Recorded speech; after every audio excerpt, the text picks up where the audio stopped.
أعوذ بالله من الشيطان الرجيم. بسم الله الرحمن الرحيم.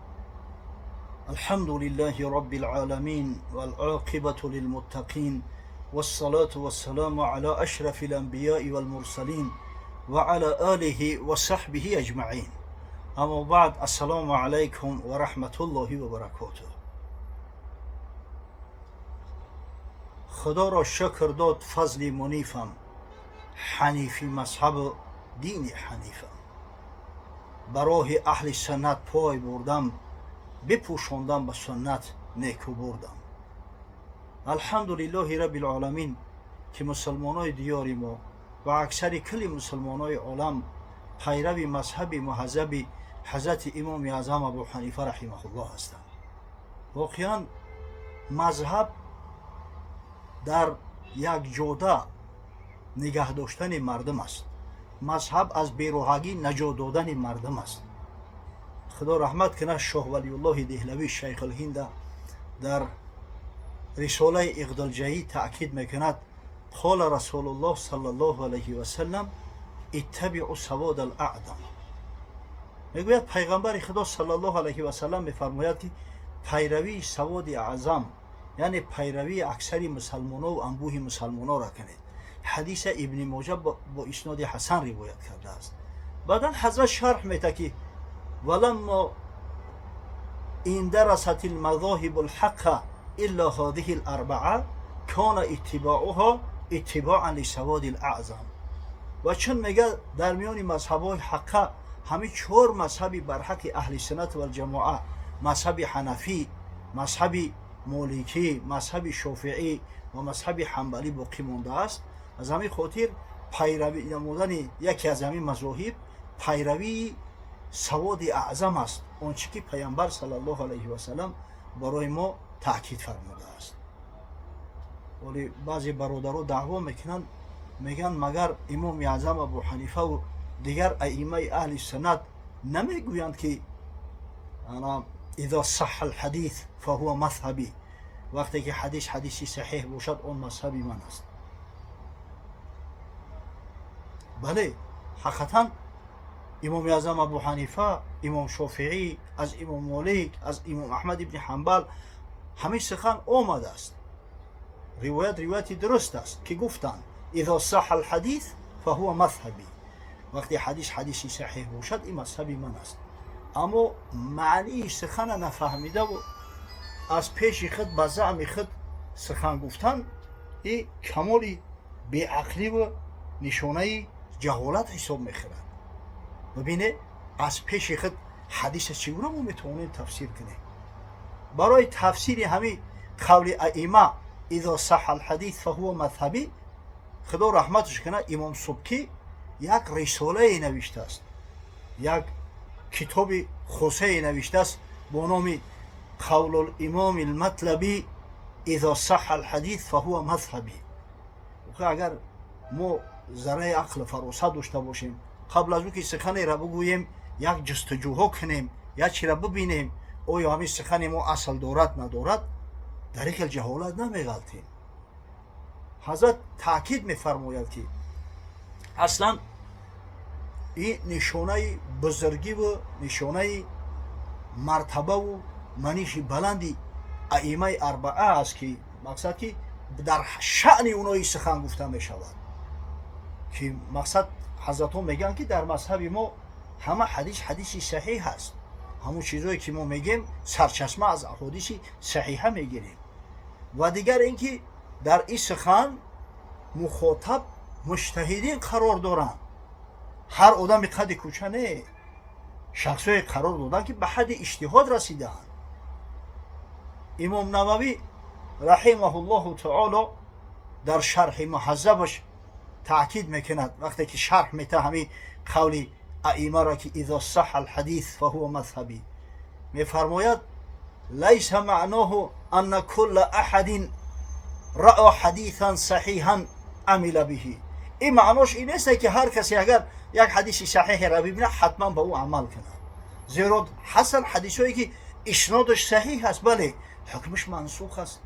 حسن حدیثایی که با اسناد صحیح روایت شده گن، اما این حدیث ها متعارض دارن، یعنی حدیثایی هستن که با اینا را خلاف میکنن، یا مخصص هستن که تخصیص طلب هستن. از همین خاطر معنی سخن، یعنی که مورد نظر امام ها در این سخن مجتهدا قرار دارن، نه هر کس. حضرت در دوام سخنش امام نووی تاکید میکند انما هذا فی من بلغ رتبه الاجتهاد فی المذهب. این سخن به کسای متعلق است که به رتبه اجتهاد رسیده اند. کسایی که به اجتهاد رسیدگیان مجتهد هستند. به هر کس نه آخی کاری هر بز نیست خیرمن گفتن، زیرا مجتهد میتونه معین بسازه و بفهمه که آیا همه حدیث به امامای مذهب رسیده است یا نرسیده است، آیا حدیث منسوخ هست یا نیست، آیا حدیث تعارض دارد یا ندارد. کاری هر کس نیست. پس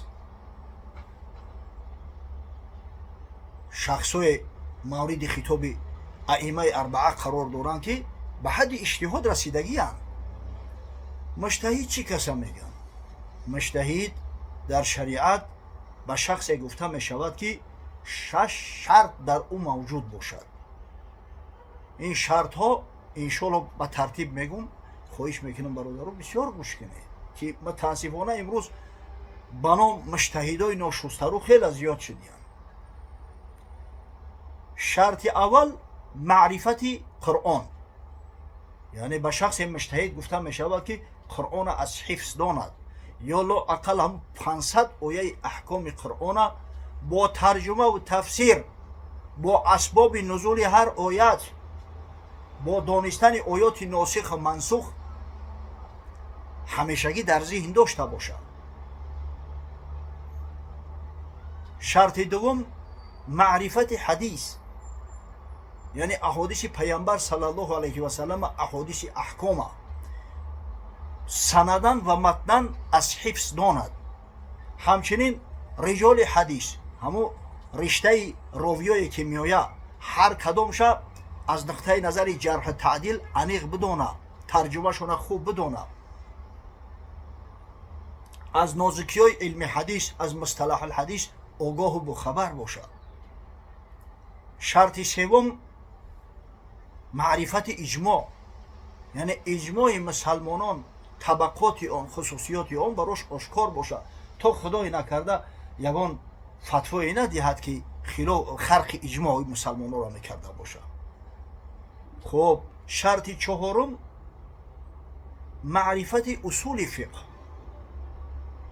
یک علمی است به نام اصول فقه که موضوع بحثش استنباط احکام با استفاده از ادله شرعی، استنباط حکم های فرض و واجب، سنت مستحب، حلال حرام و مباح، امثال این، با استفاده از ادله شرعی، از کتاب، از حدیث، از اجماع امت، از قیاس مجتهدین، از استحسان و استصحاب و امثال اینا، یعنی از اصول، از علم اصول فقه با خبر و آگاه باشد، کامل داند. شرط پنجم اجتهاد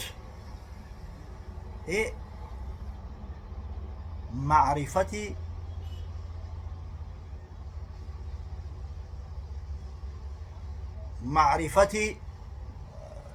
احکام شرعی، معرفت حکمت های شرعی، مقاصد شرعی، یعنی معرفت آن که داند که خدای تعالی انسان برای چی خلق کرده است، حکمت از نوع حشر کردن انسان ها چی است، حکمت آفرینش، حکمت حیات و مرگ، حکمت عبادات پروردگار عبارت از چی است، یعنی که صاحب عقلی اجتهادی باشه همیشه است. و نهایت شرط ششم معرفت زبان عربی، یعنی مجتهد زبان عربی را کامل با علم صرف و نحوش، با نازکی های علوم معانی، فصاحت، بلاغت، بیان از خود داند، یعنی علم کامل داشته باشد از برای خدا. بعد فهمیدن یمی شرطو آیا کسی جرأت میکنه که بگه من مجتهد هستم؟ همین خیلی شرطای مشکل وجود داره که ببینه عصرها شد که در آسیای میانه و در بسیاری ممالک اسلامی هیچ مجتهد پا به عرصه هستی نگذاشته است. یک شاگرد یک بحث در پیشم گذاشت، در تلفن ضبط بوده است، بحث یک عالم حنفی با یک نفر از همین کسایی که دعوای اجتهاد میکنن، از کسایی که تقلید مذهبی را بدعت حرام میدونن، باز یک شبکه داشته است برای گمراه کردن جوانان. این عالم حنفی از او سوال میکنه که برادر آخه مردم به قرآن و حدیث دعوت میکنی، آیا خودت همین قرآن میفهمی؟ آگاهی داری؟ گفت بله به قدر کفایه میدونم. این عالم حنفی از او سوال کرد که همین کلمه الحمد، کلمه یکمی سوره فاتحه، همین اسم است یا فعل؟ گفت فعل. به خدا قسم همه چیز وجود داره، یگان گپی سوخته و گفته نیست. این عقل فراست، این دانش. با به همین فراست مردم دعوت میکنن که مذهب برای ما چی لازم است؟ ما باید خود همو احکام از قرآن از سنه در بیابیم. خدا رحمت کنه شیخ جامی را، میگه آن سفله که مدح را زیزم نشناسد، فتح از کسر زیزم نشناسد، زو در عجبم که چندم از علم زند، کو شعر شعیر را هم نشناسد. ای خانواباد بین شعر و بین شعیر فرق گذاشته نمیتونه. شعر مو، شعیر جو، بین همیو فرق گذاشته نمیتونه. این چهل از علم گپ میزنه و دعوا میکنه. چه جایی بنام مجتهدای ناشسته رو که اصلا سواد کافی ندارن. در تاریخ شخصیت های گذشته است که بسیار شهرت داشتن، معروف و مشهور بودن، اما از بس که مجتهد نبودن، خداوند براشون همه علم اجتهادی را کامل فراهم نآورده بود. در هنگام پاسخ گفتن به سوالا و به مشکلات مردم یک سخنای مزخرف گفتن که به خدا قسم انسان در تعجب میمونه، هم خنده دارد و هم گریه. خدا رحمت کنه ابوالفرج ابن الجوزی عالم شهیر اسلامی را در تلبیس ابلیس از فقیه ابوبکر ابهری روایت میکند که باره در مجلس محدث مشهور یحیی ابن محمد ابن سعید شرکت داشتن. میگه یک شخص نزدش اومد، سوالش کرد که حضرت مرغ در داخل چاه افتیده مرد، حکم آب چاه چی میشود؟ میگه ابن سعید گفت وای بر تو، چگونه مرغ در داخل چاه افتاد؟ او شخص گفت که سر چاه باز بود، مرغ پرید، نخواست در روی چاه غلطیده مرد. گفت آخه بیمار داشته که سر چاه محکم کنه تا اینکه مرغ در چاه نزنه. ابوبکر ابهری میگه وقت عاجزی شدیدم که مسائل فقهی را سر حساب نمیروه، همون شخص به گوشه او ایستاد، میگه دعوت کردم، گفتم که به سوالش پاسخ گفتم که حضرت غم نته، جوابش نمیخیر میشود. سبحان الله. در همون تلبیس ابلیس ابوالفرج ابن الجوزی با اسناد از ابراهیم حربی روایت میکند که باره در حلقه درسی علی ابن داوود ظاهری شرکت داشت و میگه صدها شاگرد نشسته بودن. نخست میگه یک زن وارد شد و سوال کرد، میگه از علی ابن داوود که حضرت من سوگند خوردم که اگر خانیس شوم، اگر کار انجام ندادم، ایزار ما صدقه میکنم، ولی حکم چی هست که خانیس شدم؟ علی ابن داوود سوالش کرد، گفت ایزار تا چند دیرم خریده ای؟ گفت 22 دیرم. گفت برا 22 روز روزه بگی عزیمت ساخت میشود. وقتی میگه زن خارج شد، علی ابن داوود بعد دست سرش قبید که غلط نه والله، گفت خود سر غلط کردم.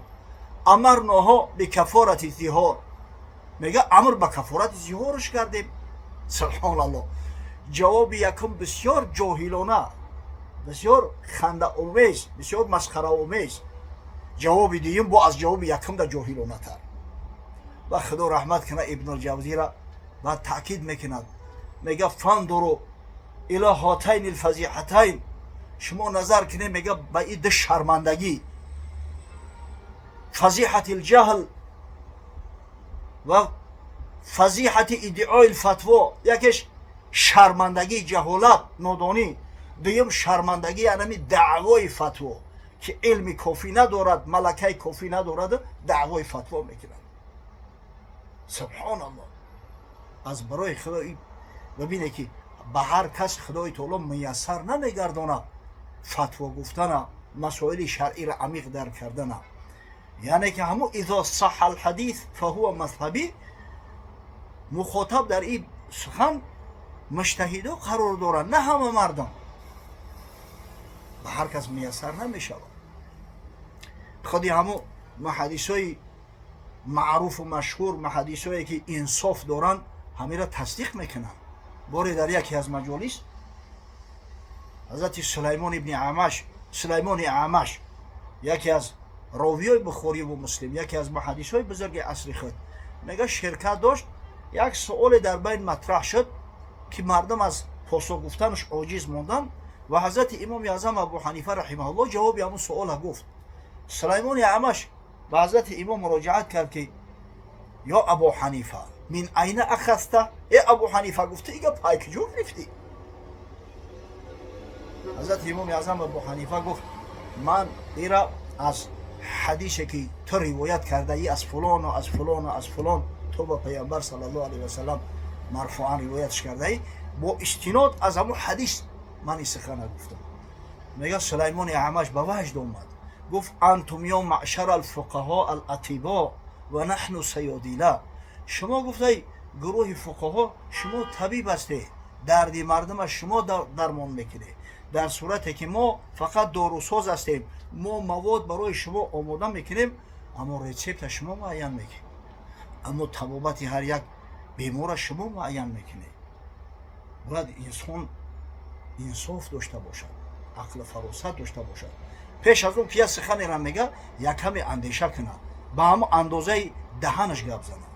به خدا قسم من به کسی غرض شخصی ندارم، به هیچ عالم غرض شخصی ندارم، اما یک چی مسلم است، یقین میدونم که هر کسی که مردم به ترک مذهب دعوت میکند، هر کسی که تقلید شرعی را بدعت و حرام نمیدونم سخنهای مزخرف نسبتش میگوید، این شخص یا فتنگر است یا جاهل نادان و یا هر دو، یعنی فتنگر جاهل نادان، از همین خالی نیست. از برای خدا تقلید مذهب این شب و روزا واجب است. خدا رحمت کنه شاه ولی الله دهلوی را در رساله معروف خیش الانصاف فی اسباب الاختلاف تأکید میکند که انسان جاهل فی بلاد الهند و لیس هناک عالم شافعی ولا مالکی ولا حنبلی ولا کتاب من کتب هذه المذاهب یجب علیه ان یقلد مذهب ابی حنیفه رحمه الله و یحرم علیه ان یخرج من مذهبه. انسان جاهل یعنی شخصی که به رتبه اجتهاد نرسیده است، در بلاد هند، بلاد ماوراءالنهر هم عیناً مثل همون بلاد هند است، در این کشورهایی که در اینجا عالمای شافعی و مالکی و حنبلی نیستند، کتابای این مذهب ها تدریس نمیشوند، براش واجب است تقلید مذهب امام اعظم ابو حنیفه رحمه الله و براش حرام است از این مذهب خارج شدن، لانه حینئذ یخلو عن عنقه رقبه شریعتی، زیرا در این صورت رقبه و عهدهداری شریعت از گردنش دور می اندازد، دیگر شریعت براش یک بازیچه می شود. خدا رحمت کنه علامه اقبال لاهوری را. حضرت به همون نظری وسیعی که داشت مردم تأکید میکنه در آخرای حیاتش که راه آبا را که آن جمعیت است، معنی تقلید ضبط امت است، اجتهاد در زمان انحطاط قوم را در هم همه پیچ از بساط، ز اجتهاد عالمان کم نظر اقتدا بر رفتگان محفوظ است. از این عالمای کم نظری که آخی صرف نحو نمیدانند، از علم فقه غیری یک چند صحیفه از همون فقه قرآن چیزی را نخوندیان، مگر اقتدا بر رفتگان محفوظتر نیست؟ فکرشون ریست همه باریکتر ورعشان با مصطفی نزدیکتر، آیا حضرت ها هم فکرشون باریکتر میریست، تقواشو بیشتر بود، علم فرهنگشو بیشتر بود و با مصطفی صلی الله علیه و سلم از نظر پرهیزگاری خیلی نزدیک بودن. به خاطر خدا از روی انصاف گپ زنیم. تقلید امام اعظم ابو حنیفه کجا بود؟ تقلید ابن باز کجا؟ تقلید امام شافعی کجا و تقلید ابن عثیمین کجا؟ تقلید امام مالک کجا و تقلید نمیدونم امام البانی کجا؟ یک بخت بیایی از برای خدا. اوه این بزرگای امت و بزرگای این ملت هستند. و حضرت میگه ذوق جعفر کاوش راضی نماند، آبروی ملت تازی نماند، از یک آینه مسلمان زنده است، پیکر ملت ز قرآن زنده است. پروردگار بزرگ به شنیده ها عمل کردن برام نصیب روزی بگردانه و خداوند بزرگ در مذهب پاک و ناب امام اعظم ابو حنیفه پایبند مقید نگهمان بداره، آنچنانه که عالمای بزرگ این ملت مقید پایبند این مذهب بدن و تا آخر حیات سریموی از مذهب منحرف نشدن. و آخر دعوانا ان الحمد لله رب العالمین.